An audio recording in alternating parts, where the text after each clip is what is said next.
So, welcome back to the part two of our video blog that talks about EKS and EKS Anywhere with a hybrid data plane with Dell's potent, powerful platform, which is called as Dell PowerFlex, and the CSI integrations with these two entities called as EKS and EKS Anywhere.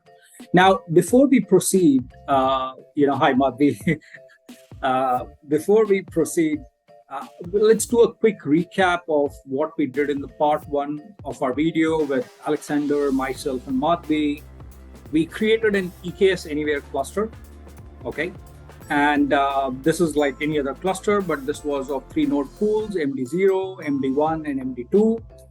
And because we wanted to target our persistence layer on a specific node pool, which is MD0, we installed the PowerFlex CSI drivers on MD0 node pool, and this was done through an installation script, which is a very handy script and simplifies the entire act of deploying the CSI drivers.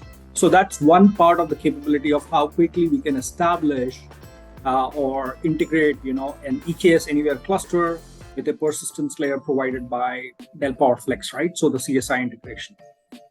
Thereafter, to demonstrate the persistence, we actually deployed a sample MySQL workload and then created a database table into it with some sample data using Adminer, right? And this was also deployed on the MD0 node pool, which uses the CSI drivers to talk to the PowerFlex system as the underlying persistence provider. Once that was done and we had the table populated, we then wanted to demonstrate the snapshotting and the volume restore components actually are the features available through this integration. So what we did is we created a volume snapshot, right? And this was so easy with the help of external snapshotter. We just ran one script to create a snapshot, and we demonstrated to you how the snapshots are seen both from a Kubernetes kubectl standpoint and also in the GUI as such, right? Once the snapshot was created, a state of the data was captured in the snapshot. We then dropped the table in the MySQL database, the table called as card, to demonstrate, let's say, a data corruption of sorts, right? And then we rebuilt the volume using the volume snapshot and reattach that particular new volume with our MySQL database. Am I correct, Madhvi? That's a summary of the whole affair, right? Yes. Right? And we could see that by reattaching the new volume, which was created from the snapshot, we were able to see the table cars, right?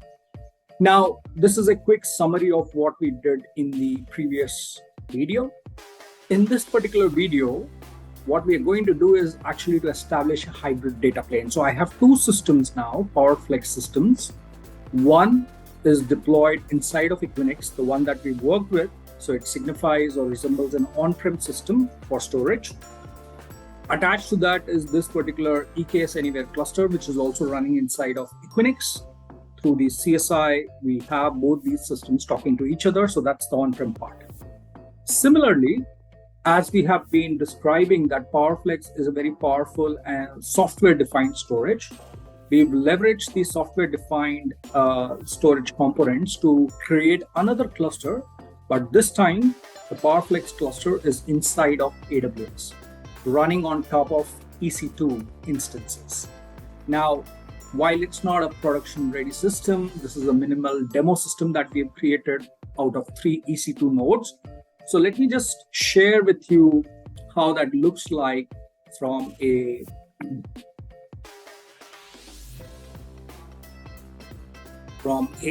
let me see if this is available here. Yeah.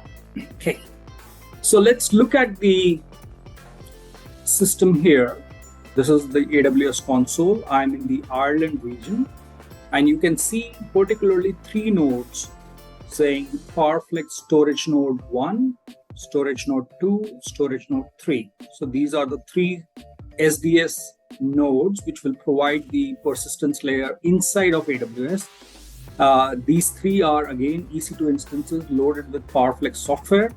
For example, if I was to list the IP addresses of this particular nodes. So you could see 172.26.2.124. Likewise, we have the storage node 2, which is 125. And the third node is 126, right? So these are, now I will also show you from a PowerFlex GUI perspective of where do I see these nodes actually. So you look at this URL, this is my Equinix hosted PowerFlex, which is our previous demo video. Likewise, I have the PowerFlex GUI or the manager, which is now talking to the SDS layer inside of AWS. And look at this tab, which has the menu item called as SDS. And you will see that this particular GUI or the PowerFlex manager is talking to three entities, 124, 125, and 126. This is what I said is the software defined storage and provided out of the three nodes, the three EC2 nodes, which are rendered inside of AWS, loaded with the PowerFlex software, right? Now, from a health standpoint, we can see it's healthy. That means the systems are working. As of now, there is nothing that is created inside of the system. So you will see that the volumes are blank. There are no volumes created or attached to this particular storage cluster. Also, from a recap standpoint, let's also visualize what we had in the previous EKS Anywhere cluster, which is the on-premises cluster. So I am on to the admin machine. Let me say kubectl get nodes so that you know that I am actually working with the NCX demo 1 cluster. This is the demo cluster that we created. It's a set of virtual machines, and you can see that in the vSphere. You can see this is the not this one, sorry. Yeah. You can see that this is the demo cluster that we created that has the three etcd nodes, the three MD0 nodes, which are the part of the MD0 node pool, and likewise, right? So given this cluster and the state of the cluster from a kubectl perspective, I can see the nodes are ready here. Let's also see what do we have in the demo namespace, our adminer pod and the MySQL pod, right? And this particular MySQL pod actually uses the persistent volume, which is seen here, right? So this is the original volume that we created, mapped it to the MySQL, and then we dropped the table here before after taking the snapshot, and then we restored this particular new volume to the snapshot. So as of now, this is the particular PVC that our MySQL pod is kind of working with, right? And you can see that these two volumes can also be seen in our PowerFlex GUI, which is actually at the Equinix end. So these are the two volumes you can see. And this is the one that we will be now working with actually, okay? You can see the previous volume. There is no host attached to that. So it's basically lingering idle there. We'll not delete it for now, let it be. And this is the one that is currently attached to the Kubernetes node. So the number of hosts is 1 here, okay? You can see 7C0 and 7C0. Make sense? Yes. Okay. Now, this particular volume or the data is already presented in the form of, so it has a table populated as car, okay? And that is what we are going to do now. In order to actually, so PowerFlex has this capability called as replication, okay? Which makes sure that two PowerFlex systems can talk to each other and replicate data at a storage layer. Now, there can be many different use cases that can be evangelized out of this capability, right? From a Dell's perspective, we always talk about cloud to ground and ground to cloud, right? And replication can be, done in either direction. And, you can, like I said, we can envision capabilities like, doing cloud-based DR, on-demand DR, cloud bursting, or you could talk about the reverse flow, which is actually doing repatriation of workloads, or an on-prem DR. Likewise, you can actually build, stretch clusters and do a active kind of scenarios also. So there's a lot of possibility that can be kind of, derived out of this potent capability called as replication between PowerFlex systems, right? Obviously, we can't demonstrate every scenario out there. What we will try to do in this particular case, we do have now the source system. We will identify as the Equinix end, and then we will do a volume-based replication onto the other end, which is the AWS cluster. Okay. Now, we will also be setting up an EKS cluster in public cloud and doing a similar CSI integration with the AWS PowerFlex cluster, and then try to consume and visualize that data that we had populated at the source at the Equinix end, basically, right? Now, you have seen both the GUIs here. So I have both the systems up and running here. Now, what needs to happen before we can start this replication is establish a peer connectivity between these two systems. A peer connectivity that is based on IP and TCP/IP in particular. In order to actually derive that peer connectivity, there is a prerequisite step that I've already performed, which is basically exchanging the SSL certificates in both the systems to establish a mutual trust. So I will skip, for the sake of this demo, that SSL exchange. I will continue with actually defining the peer system. So you can see that I'm on the Equinix end, and let's add in a peer system. Let's name it as AWS, and we will need a remote system ID, which is very specific to the PowerFlex way of doing things. For easier workout, I have already noted the system ID. If you have worked with PowerFlex in the past, you would know what the system ID is.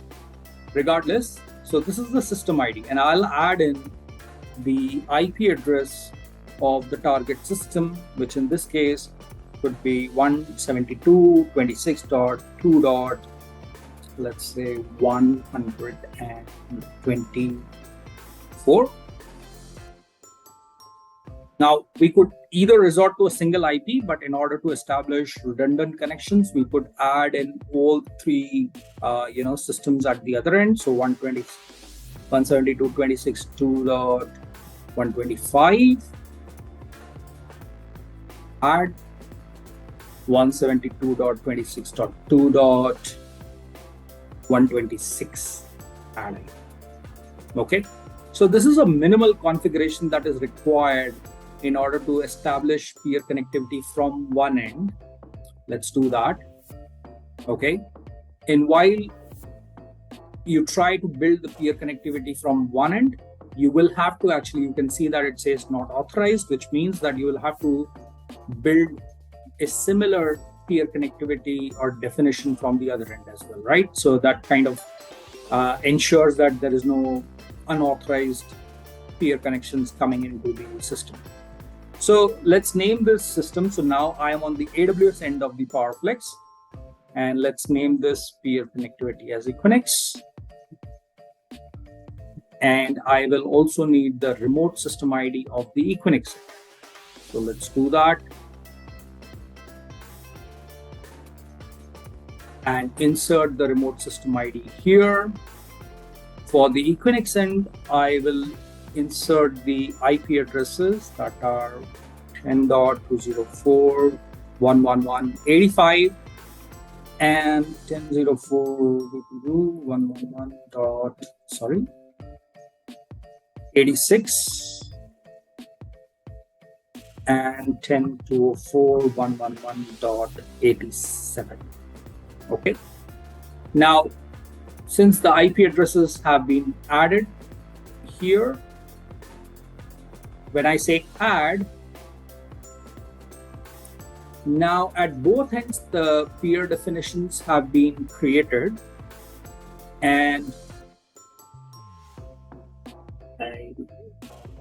let's just refresh this.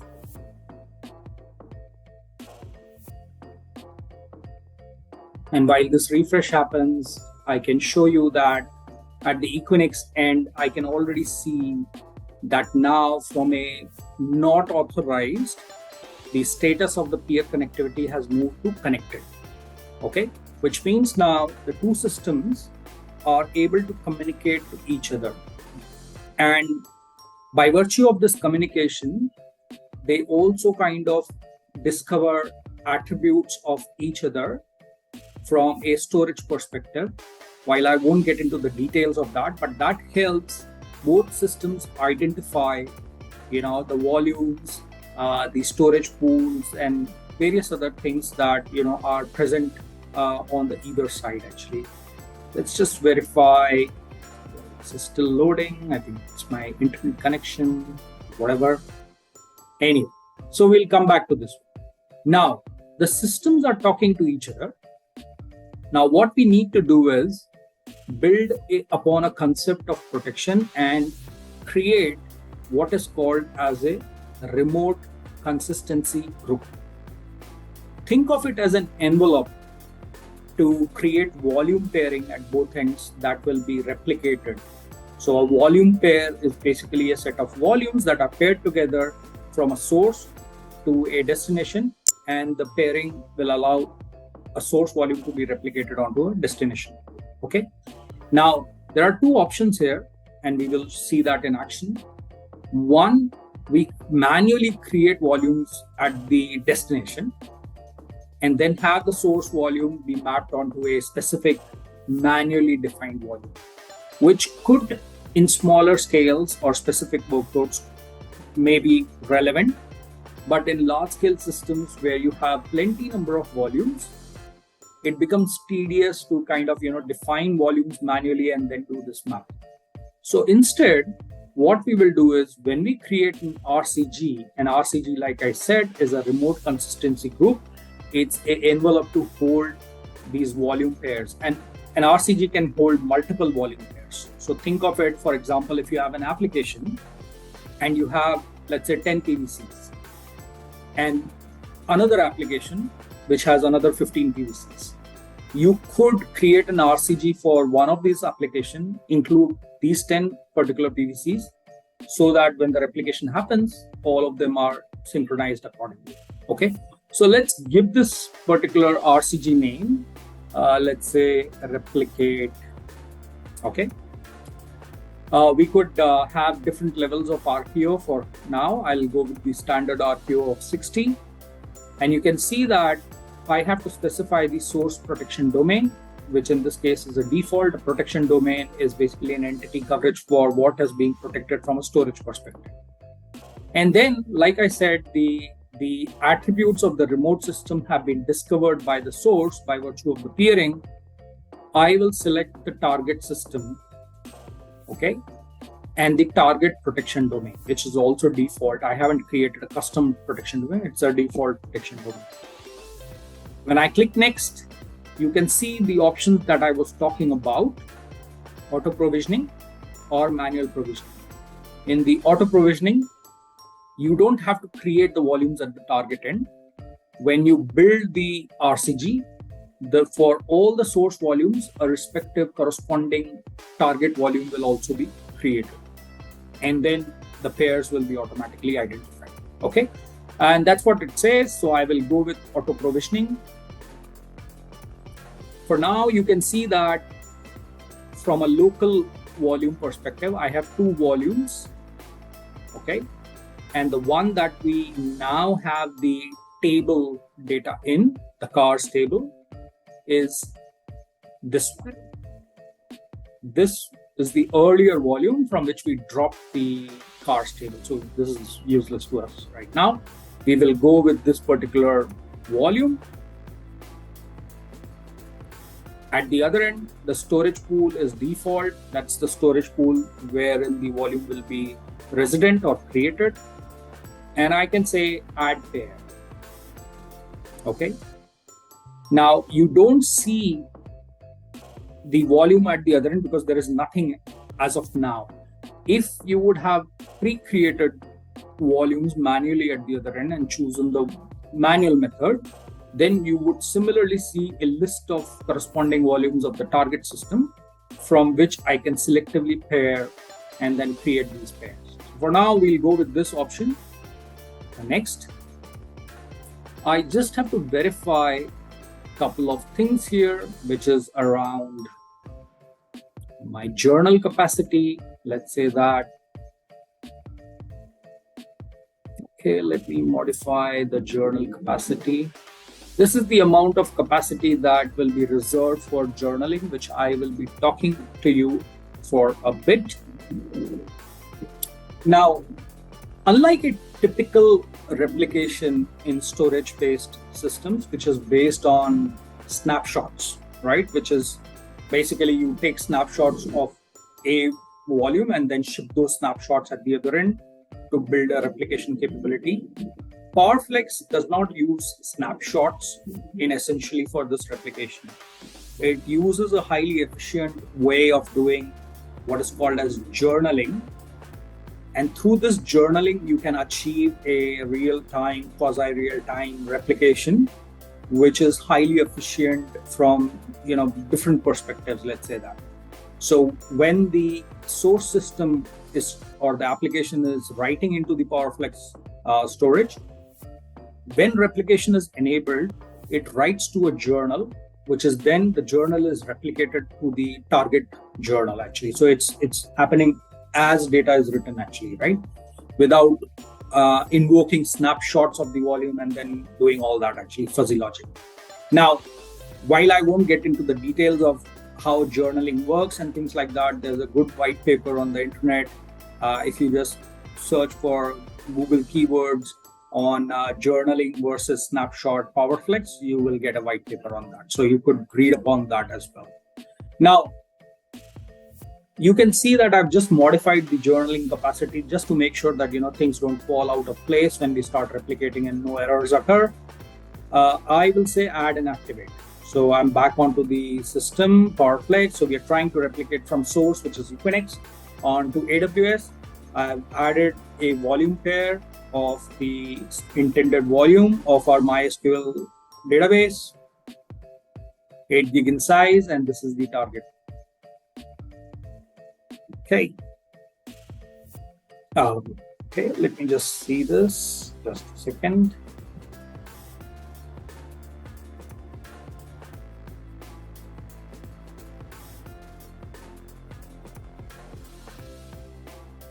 Yeah, so my bad, my mistake. So this is interesting. It's a good coincidence. There is a way PowerFlex will ensure that when you deploy systems, that they are protected from different kind of disruptions, right? And I'm at the target end, and I was trying to create an RCD at source, and it said that it could not allocate capacity. So you can see that this is a minimal demo cluster, right? So obviously the capacity is limited. I'm trying to build something, by virtue.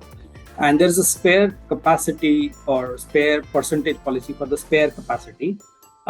In this case, it's what production system would require.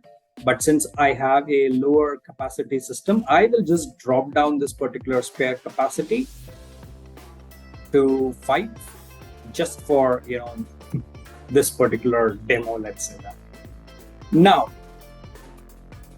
we will try to do this again. And like I said, this is the live demo, so things can error out and we can do a bit of troubleshooting. It'll be interesting. Okay, so I select the usual that I defined earlier, auto provisioning, select the source volume, let me verify, yes. Let me add the pair here and say next and add and activate. So you can now see that what we have done in such a short and sweet manner, let's say that, is created a peering between two systems and then added a volume pair. The source volume is defined as a part of the PVC creation. The destination volume, we did not manually create it.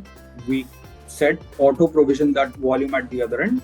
So let's verify if at the target end, if I now go to the volumes, I am able to see this particular volume at the target end also. Okay, so you have the same volume name presented now at the source, which is basically there. Sorry, let me remove this filter first. Yeah, this is our volume mapped to our EKS Anywhere cluster, and this volume has been replicated at the other end. Okay, now what we need to do is basically from here on observe something very particular in terms of the RCG. Okay, RCG basically is the remote consistency group, like I said, and it has different states. Right now the state is showing as normal. In some cases it could also show some erroneous states. Normal is good. The RPO compliance is 100%. And initially when the replication starts, depending upon the amount of data you have, actually, it would move from an initial state to a partially inconsistent state. Okay, which means it's trying to do this data copying to a fully consistent state. Now, this is the right state to be in, which kind of validates that whatever volume contents we have at the source end have now been replicated to the other end. Okay. Now, obviously, I won't like you to take my word for it. From a GUI perspective, it says that the business is done, right? But what we need to also kind of understand is from a end user perspective, what is most important is, do I have my data which I populated? And let me open up the Adminer UI.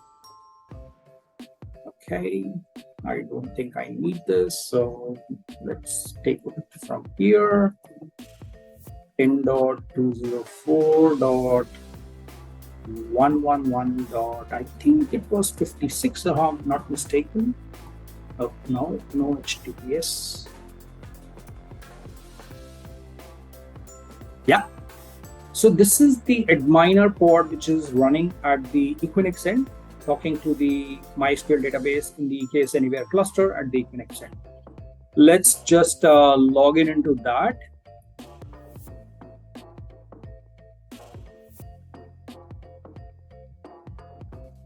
And you can see that this is the database that we had created, CSI test and the table car. Okay. And if I look at the data, there is a data set here.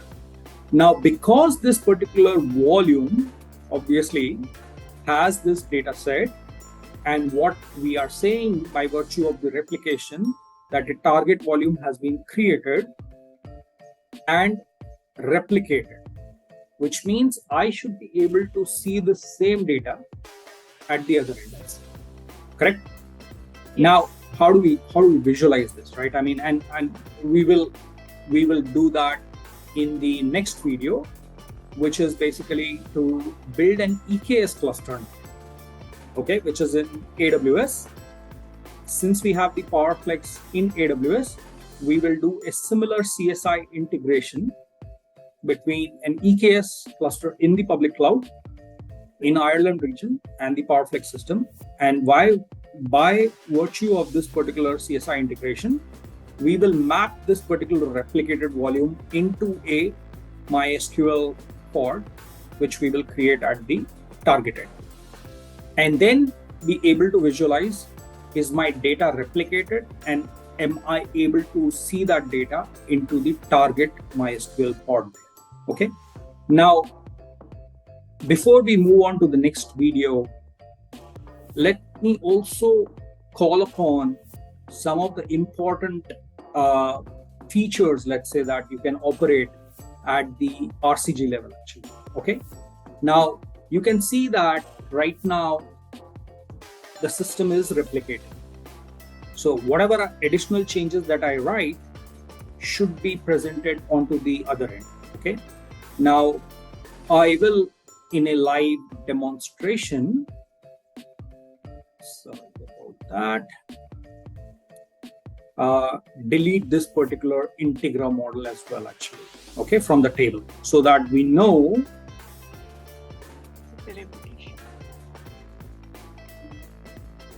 that the changes indeed. So I don't see any, was it integra, the model? Yes. Yeah. Yes. Okay. Indeed. And we see there are 43 rows here actually, right? Okay. Yes. Now you can see that there are some additional actions. So right now, generally speaking, you wouldn't like to keep two systems up and running from a EKS perspective, or from a compute perspective. So you have the volumes which are thin provision, and they are ready for action. Now, if this was a DR, okay, you could spin up dynamically an EKS cluster and consume these volumes. Okay. If this was a migration from on-prem to cloud, likewise, you could actually do similar things. Or you want to take a copy of your primary database and host it in the cloud for umpteen number of reasons. Let's say you are doing an analytics job on that, or you want to move a data set into the cloud and do other things with that, whatever it is, you could spin up resources in the cloud dynamically. Else, you can just leave the system as is so that replication can keep occurring. And then from an action standpoint, you can see that there are three important actions. One is a failover action, which means, let's say, if the source systems have a challenge, I can fail over the system or the volume pair or this RCG onto the other. So now your target system will become the primary source of data, and you could read and write into that system. By default, the arrangement is that the source system is a read-write entity, and the destination volume will be a read-only volume if mounted onto a host, okay, or a map to a host, such that you cannot write into this target volume because it's a one-way replication happening, from source to target. So as of now, that's the case. But when in a state of failover, the target volume becomes a read-write entity, so that now you can start writing, let's say a DR is invoked and whatever. And then there is another action called as reverse, which means now your source will become the target and your target will become the source, the other way around. And you can visualize the reasons why you would want to do that. So you can do a reverse.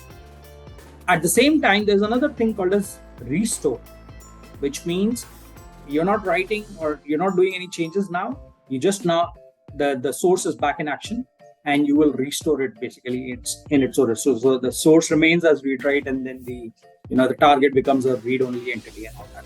So there are various things that you can do. You can create snapshots.